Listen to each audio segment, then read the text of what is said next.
मंजिल उन्हीं को मिलती है जिनके सपनों में जान होती है।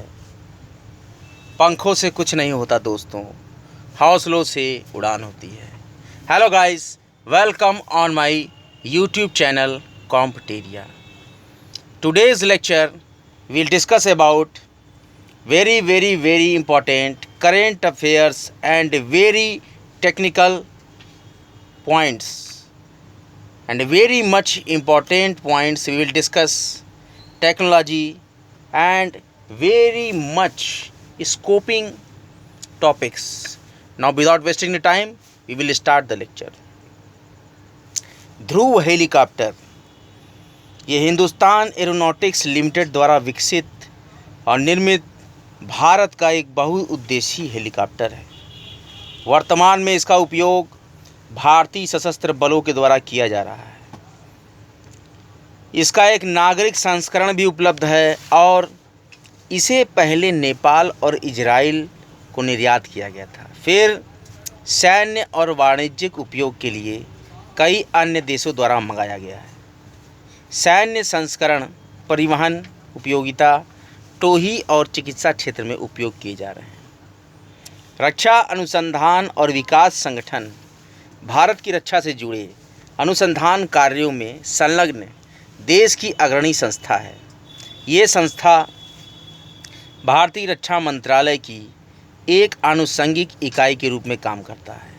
इसकी स्थापना 1958 में भारतीय थल सेना और रक्षा विज्ञान संस्थान के तकनीकी विभाग के रूप में की गई थी। वर्तमान में संस्थान की अपनी 51 प्रयोगशालाएं हैं जो इलेक्ट्रॉनिक्स, रक्षा उपकरण इत्यादि के क्षेत्र में अनुसंधान कर रही है। 5000 से अधिक वैज्ञानिक और 25,000 से भी अधिक तकनीकी कर्मचारी इस संस्था के मानव संसाधन का हिस्सा है। रक्षा अनुसंधान और विकास संगठन के द्वारा राडार, प्रक्षेपास्त्र, युद्धक प्रणाली इत्यादि से संबंधित कई बड़ी परियोजनाएं चल रही हैं। पूर्वी हिमालय क्षेत्र में भूकंप के भूगर्भीय साक्ष्य मिले हैं। इस पर मैं चर्चा करने जा रहा हूं। ये आपको मैं जियो साइंस के अंतर्गत ये टॉपिक बता रहा हूं, करंट अफेयर्स की बहुत इंपॉर्टेंट। वाडिया हिमालय भूविज्ञान संस्थान के वैज्ञानिकों हाल ही में असम और अरुणाचल प्रदेश की सीमा पर स्थित हिमबस्ती गांव में पूर्वी हिमालय क्षेत्र में भूकंप के भूगर्भीय साक्ष्य मिले हैं। यहाँ भूकंप 6 महीने तक आते रहे। इसके हल्के झटकों की वजह से नदी में इतनी मिट्टी और मलबा जमा हो गया था कि उसकी सतह ऊपर उठ गई। 1667 में आए इस भूकंप को सदिया भूकंप के नाम से जाना जाता है। इस भूकंप ने सदिया शहर को पूरी तरह से तहस नहस कर दिया था। यह खोज पूर्वी हिमालय क्षेत्र में भूकंप की संभावना वाले क्षेत्रों की पहचान करने और उसके अनुरूप यहाँ निर्माण गतिविधियों की योजना बनाने में मददगार हो सकती है। ऐतिहासिक अभिलेखागारों में पूर्वी हिमालय क्षेत्र में अक्सर आने वाले ऐसे भूकंपों के बारे में भूवैज्ञानिक प्रमाण उपलब्ध नहीं थे। पूर्वी हिमालय क्षेत्र के घनी आबादी वाले इस क्षेत्र में भूकंप के खतरे वाले इलाकों को पहचानने और आगे यहाँ आधारभूत संरचनाओं के निर्माण की योजनाएं बनाने में काफ़ी मदद मिलेगी। हिमालय में भूकंप के क्या कारण हैं? आपदा न्यूनीकरण और प्रबंधन केंद्र के शोधकर्ताओं ने मध्य हिमालय के गढ़वाल कुमायूं क्षेत्र में संचित ऊर्जा का उल्लेख किया है। इस क्षेत्र में 200 से अधिक वर्षों से कोई बड़ी भूकंपीय घटना नहीं हुई है। हिमालय के 700 किलोमीटर लंबे पहाड़ी क्षेत्र में भूकंपीय दरार पाई जाती है। भूकंपीय दरार एक्टिव फाल्ट का एक ऐसा भाग है जो बड़े पैमाने पर भूकंप उत्पन्न करने के लिए जाना जाता है। ऐसे एक्टिव फाल्ट वाले क्षेत्र में यदि लंबे समय तक भूकंप नहीं आता है तो यह अंतराल भविष्य में आने वाले बड़े भूकंपों के लिए एक संकेतक है कि भूकंप की तीव्रता अधिक हो सकती है। नई दिल्ली में स्थित नेशनल सेंटर फॉर सिस्मोलॉजी के गढ़वाल कुमाऊं क्षेत्र और गंगा के मैदानों से सटे हुए क्षेत्र के अध्ययन से इस क्षेत्र के नीचे मजबूत भूकंपीय कपलिंग का पता चला है। गढ़वाल कुमायूं खंड के नीचे की भूगर्भीय प्लेट स्थिर है और विस्थापन के दबाव को एकत्रित करने में सक्षम है। अब हम मैस्कुलिनियस टॉपिक के अंतर्गत विभ्रम हेलीकॉप्टर के बारे में चर्चा करेंगे। भारतीय प्रौद्योगिकी संस्थान कानपुर और उसकी इक्यूबेटेड कंपनी एंड्योर एयर ने एक कम भार वाले विभ्रम नामक हेलीकॉप्टर का निर्माण किया है। यह ड्रोन की तरह किसी भी क्षेत्र की निगरानी करने में सक्षम है। इस हेलीकॉप्टर को मोबाइल के माध्यम से एक एप्लीकेशन द्वारा भी संचालित किया जा सकता है। इसका वजन 7 किलोग्राम है। ये 7.5 किलोग्राम तक का भार उठाए 70 मिनट तक उड़ सकता है। छोटे आकार का होने के बाद भी ये हेलीकॉप्टर 100 किलोमीटर प्रति घंटा की रफ्तार से उड़ सकता है। ये 0 से 20 डिग्री कम तापमान से लेकर 50 डिग्री तापमान में काम कर सकता है। विभ्रम हेलीकॉप्टर के बारे में अब इसकी उपयोगिता क्या होगी। विभ्रम के माध्यम से दूर दराज और पहाड़ी इलाकों में आपातकालीन स्थिति में मेडिकल किट जैसी उपयोगी वस्तुओं को समय पर पहुंचाया जा सकता है। हेलीकॉप्टर में लगे सेंसर के माध्यम से न्यूक्लियर रेडिएशन की जांच भी की जा सकती है। इसी प्रकार से हम यहाँ पर बहुत ही महत्वपूर्ण सॉफ्टवेयर के बारे में चर्चा करेंगे। सॉफ्टवेयर प्लेटफॉर्म अन्वेषक भारतीय विज्ञान संस्थान बेंगलुरु और वेल्यूर इंस्टीट्यूट ऑफ टेक्नोलॉजी के शोधकर्ताओं ने अन्वेषक नाम का एक नया सॉफ्टवेयर प्लेटफॉर्म विकसित किया है। इसकी सहायता से बेहतर ट्रैफिक प्रबंधन किया जा सकता है और सड़क सुरक्षा संवर्धन किया जा सकता है। इस सॉफ्टवेयर प्लेटफॉर्म के साथ समायोजित कुछ विशिष्ट ऐप और एल्गोरिदम के माध्यम से शहरों में लगे कैमरे से डेटा प्राप्त किया जा सकता है। प्राप्त डेटा या वीडियो फील्ड को ट्रैक और विश्लेषित किया जा सकता है। ये लापता व्यक्तियों की खोज में सहायक हो सकता है।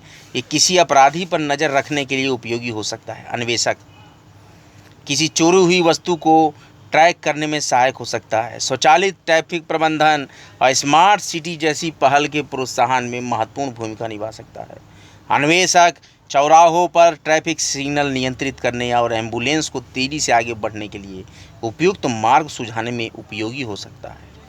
और मौजूदा ट्रैफिक प्रबंधन से संबंधित सॉफ्टवेयर प्लेटफॉर्म आमतौर पर परिवर्तित परिस्थितियों के अनुसार कार्य करने में सक्षम नहीं होते हैं। ये किसी वस्तु की अंतिम ज्ञात स्थिति के आधार पर खोज के दायरे को स्वचालित रूप से बढ़ा या घटा सकता है और यदि खोज का दायरा बढ़ने की आवश्यकता हो तो यह प्लेटफॉर्म बैंडविड्थ बचाए रखने के लिए स्वतः वीडियो की गुणवत्ता कम कर लेता है। इसके साथ ही वस्तु को ट्रैक करने का क्रम चलता रहता है। अब हम बहुत ही इम्पॉर्टेंट टॉपिक सक्षम पोर्टल के बारे में चर्चा करने जा रहे हैं। सक्षम का मतलब है श्रमिक शक्ति मंच। ये एक ऐसा डायनेमिक पोर्टल है जो देश भर में एमएसएमई क्षेत्र और अन्य उद्योगों की ज़रूरतों और श्रमिकों के कौशल को आपस में जोड़ने का एक साझा मंच प्रदान करता है। पोर्टल में तमिलनाडु, बिहार और महाराष्ट्र आदि की एमएसएमई कंपनियों को सूचीबद्ध किया गया है। ये अलग अलग भौगोलिक क्षेत्रों में श्रमिकों को उनके कौशल के हिसाब से उद्योगों में संभावित रोजगार के अवसरों की जानकारी देता है और ये एल्गोरिदम और आर्टिफिशियल इंटेलिजेंस का इस्तेमाल करके बेहतर तरीके से कार्य करता है। श्रमिकों के कौशल प्रशिक्षण का विश्लेषण करने की सुविधा भी दी गई है। www.saksham.tifac.org नामक पोर्टल का निर्माण किया गया है, जिसने पूरी तरह से काम करना शुरू कर दिया है। पोर्टल पर श्रमिक और उद्योगों से संबंधित डेटा को विभिन्न व्हाट्सएप और अन्य लिंक के माध्यम से स्वचालित रूप से अपडेट किया जा रहा है। ये पोर्टल श्रमिकों को अपने कौशल के बारे में सीधे नियोक्ताओं को जानकारी देने में मदद करेगा। उद्योगों की श्रमिकों की ज़रूरतों के लिए बिचौलियों और ठेकेदारों पर निर्भरता को ख़त्म करेगा। श्रमिकों का विस्थापन कम होगा और उन्हें आसपास के एमएसएमई में रोजगार उपलब्ध हो सकेगा।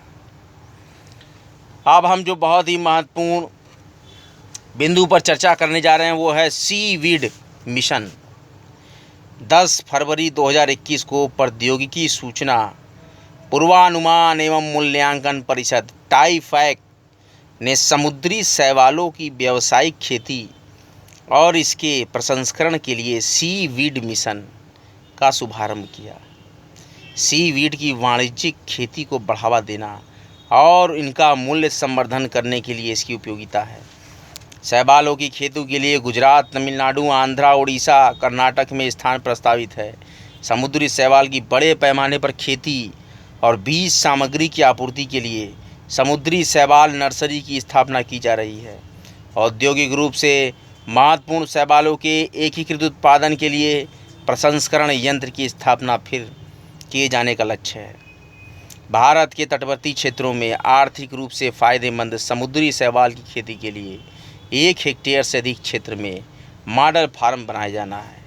इस मिशन के तहत अन्य गतिविधियों में प्रसंस्करण प्रौद्योगिकियों और सी वीड की खपत को बढ़ावा देना शामिल है।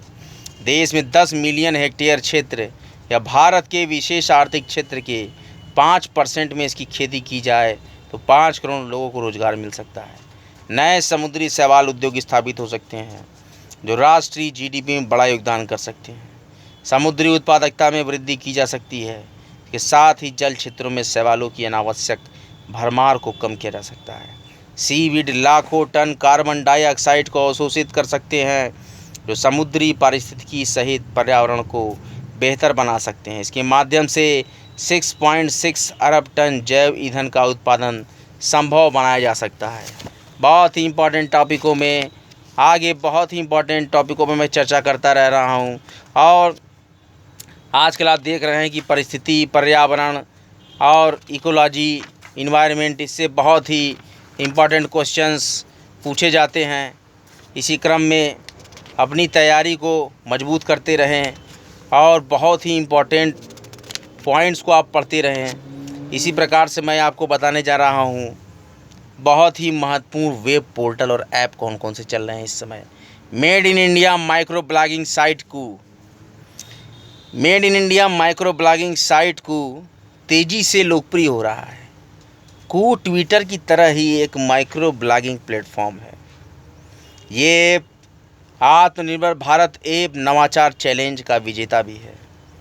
इंस्टेंट मैसेजिंग प्लेटफॉर्म संदेश। राष्ट्रीय सूचना विज्ञान केंद्र ने व्हाट्सएप की तर्ज पर संदेश नामक इंस्टेंट मैसेजिंग प्लेटफॉर्म लॉन्च किया है।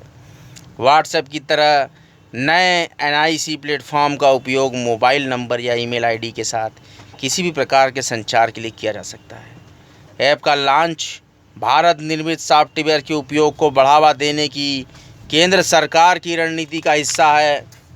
और विज्ञानार्थ द पीएचडी शोध पोर्टल, ये भी नया पोर्टल खोला गया है 12 फरवरी 2021 को। Academy of scientific and innovative research India और वैज्ञानिक और औद्योगिक अनुसंधान परिषद की एक संयुक्त पहल के तहत विज्ञानार्थ द पीएचडी शोध पोर्टल का शुभारंभ किया गया है।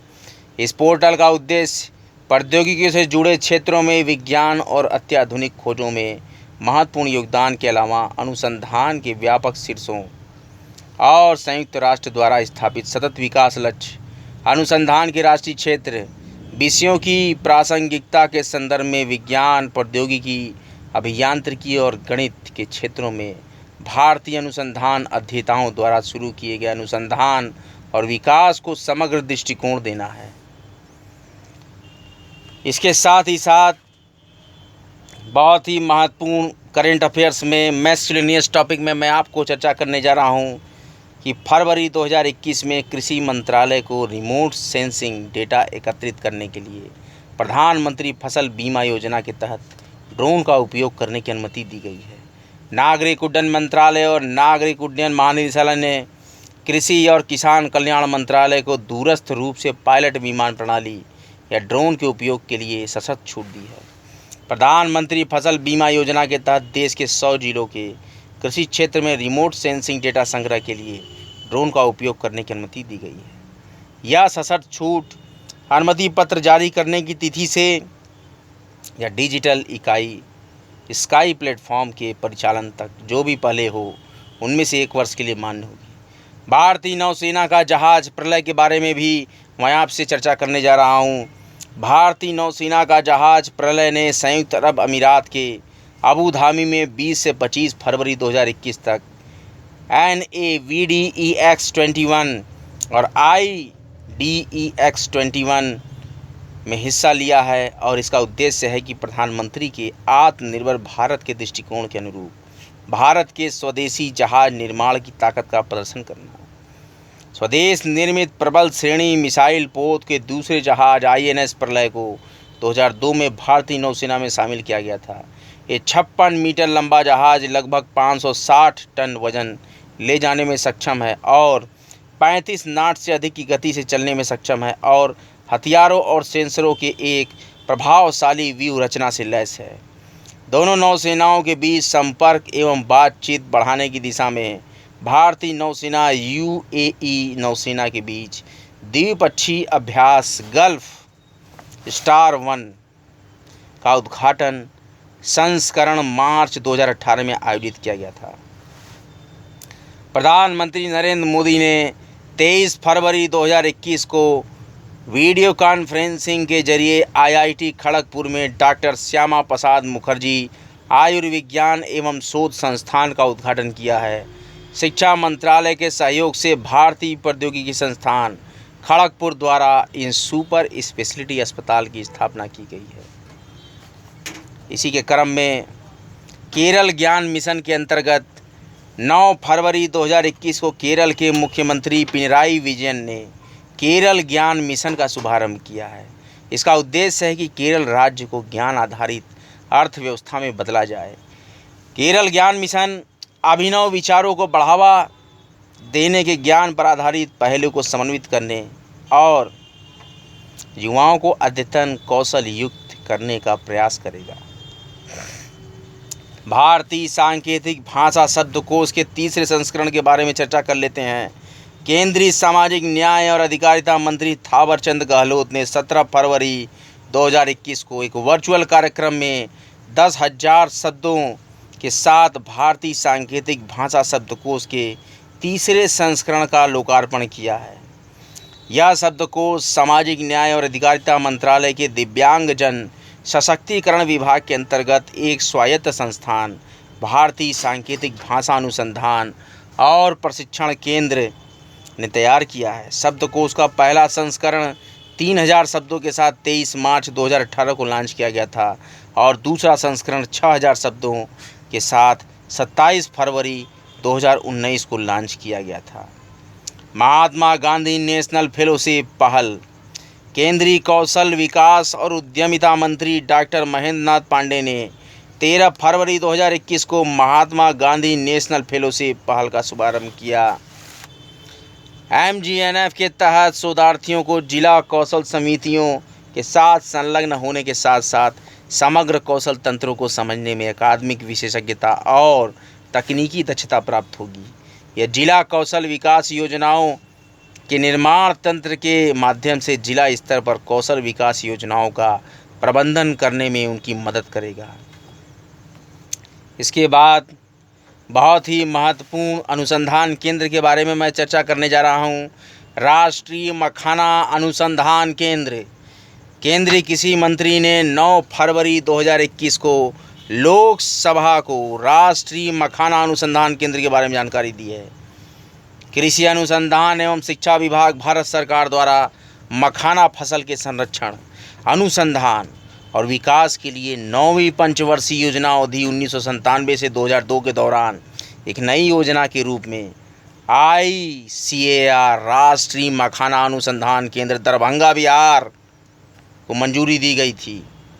हालांकि 10वीं योजना अवधि 2002 से 2007 के दौरान राष्ट्रीय मखाना अनुसंधान केंद्र को बिना अधिदेश बदले विलय करके पूर्वी क्षेत्र के लिए ICAR अनुसंधान परिसर पटना के प्रशासनिक नियंत्रण में लाया गया था।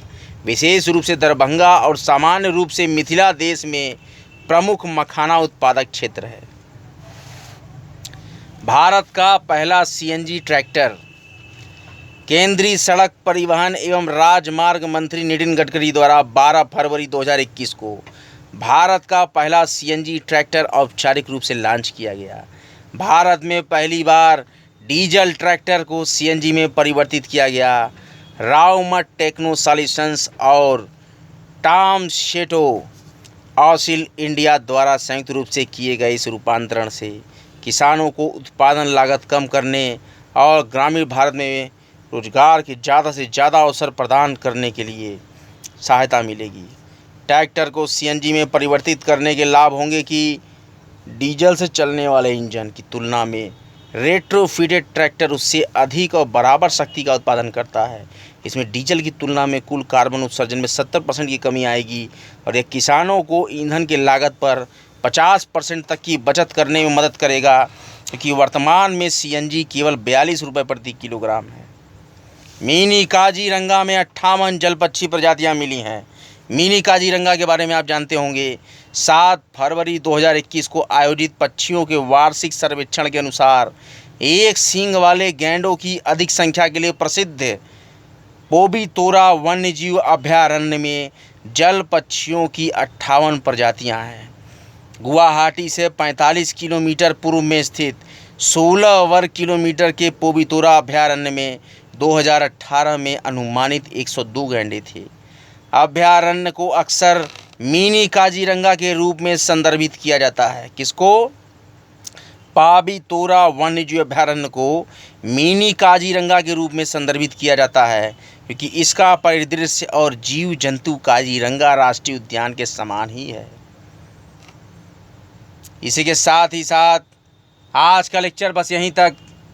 आज के वीडियोस आपको कैसे लगे करंट अफेयर्स के, बहुत ही मैस्कुलिनिस्ट टॉपिक सॉफ्टवेयर्स के, और मैंने इसमें पर्यावरण के भी करंट अफेयर्स को डाला, पारिस्थितिकी के करंट अफेयर्स को डाला।